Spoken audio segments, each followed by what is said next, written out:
Imagine making millions of dollars just by making a Roblox game. No, stop the video, that's literally impossible. Are you sure about that?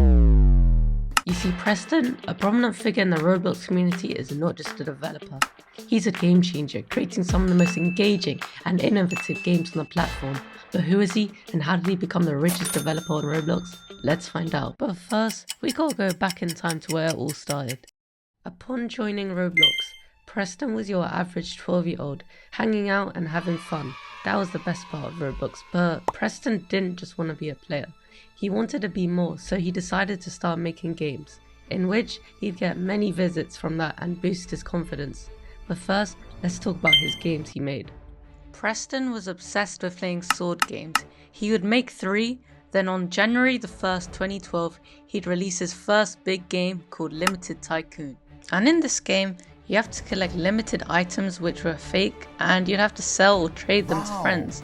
It was very fun as it imitates the trading system we have right now in Roblox, but sadly it's been discontinued just like many other Preston's projects. But not to worry, because in 2014 he would release his new game called Guest Defense, and in this game you'd have to survive for as long as possible against the endless guests. It was so much fun, but sadly the game got privated as people can copy the source code, basically meaning they could just make the game themselves. Sooner or later though, Preston would release his new game called Giant Survival, and in this game you use coins from the map to buy upgrades to defeat the boss. It was really fun as players enjoyed killing the giant, but sadly it's been discontinued. But not to worry though, because Preston had something big coming up. In 2015, he changed his group name from Spark Studios to Big Games, which we all love and know today. Preston released many games from that group, such as Big Paintball, My Restaurant, and my favourite game, Build and Survive. When I was a child, I used to bang this game out. I was like building, surviving. But essentially, you just build a base and then you'd have multiple waves of zombies trying to kill you, and all you have to do is just try and kill them and stay alive for as long as possible. And you can buy multiple power-ups too from the shop, and then you got Preston just dancing. But yeah, I'm surprised it's still active, and it's actually good to see most of his games still active. Preston would also release Big Paintball. This game reached 36,000 concurrent players, so Preston decided to keep on grinding the updates. But the basic idea of the game is you have a paintball gun and you have to shoot enemies. It was really fun as there weren't many sweats in the game, so people were just enjoying themselves even on mobile against PC players. But yeah, it was a very chilled game, and I think that's why it kept the players up for a long time. But let's talk about his other projects, because they were something else. Preston would release Pet Simulator 1. This game reached 50,000 concurrent users on the first day.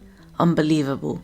Preston knew he had something special, so he continued to deliver, updating the game more than 20 times. Preston knew he couldn't stop. People really enjoyed playing the game, and it kind of lays out a basic foundation of Preston's future games. As we know though, not all good things last. Preston would have to make a major decision. Carry on with Pet Simulator or make a sequel to the game. And you guessed it, he completely abandoned Pet Simulator. Like I made a mistake.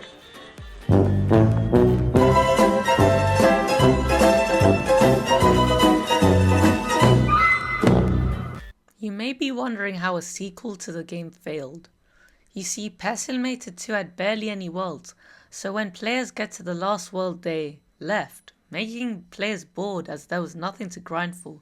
Even worse, rich players could pay to access the new updates of the game earlier, making it unfair for poorer players. With such few worlds, it seemed like it was just another cash grabber game, so Preston decided to abandon the game after 4 updates. At this stage, most developers would park the bus. No, surely Preston wouldn't continue the Pet Simulator franchise. He did. And after several months, Preston would prove to the world that with enough determination, you can achieve your goal by hard work. Preston would release Pet Simulator X, a mix-up between the 2 old versions, adding tons of new zones and lots of eggs. Every week, he would update the game, adding new pets to hatch and sometimes new worlds. Things were going great until he went up a gear, adding extremely expensive game passes and plushies. How are plushies expensive? What? They cost $300. No way. This caused tons of backlash on Twitter. This goes to show that the game may look very fun and colourful on the outside, but it kind of creates a gambling addiction. You see, every update, Preston would add these new eggs, which had a small chance of giving you a Titanic, and the Titanic is the rarest pet in the game. So if you get that, that's like winning the lottery. But many players spent Robux on it and they didn't get anything good from it. So that caused lots of people to get mad. And after many tough updates, Preston decided to switch his vision to the future. And then he decided to make a new game called Pet Simulator 99. Continuing the franchise, this was a crazy plan and it paid off. You see, on December the 1st, 2023, Preston would release Pet Simulator 99. It was a huge success. Even though pay to win was still around, players could still enjoy themselves. In the game, there were 99 eggs and each arena you go through unlocks one. Preston even added pet transfers, allowing players to transfer eggs and pets which they've earned from Pet Simulator X into Pet Simulator 99, destroying the whole value of Pet Simulator X in the process.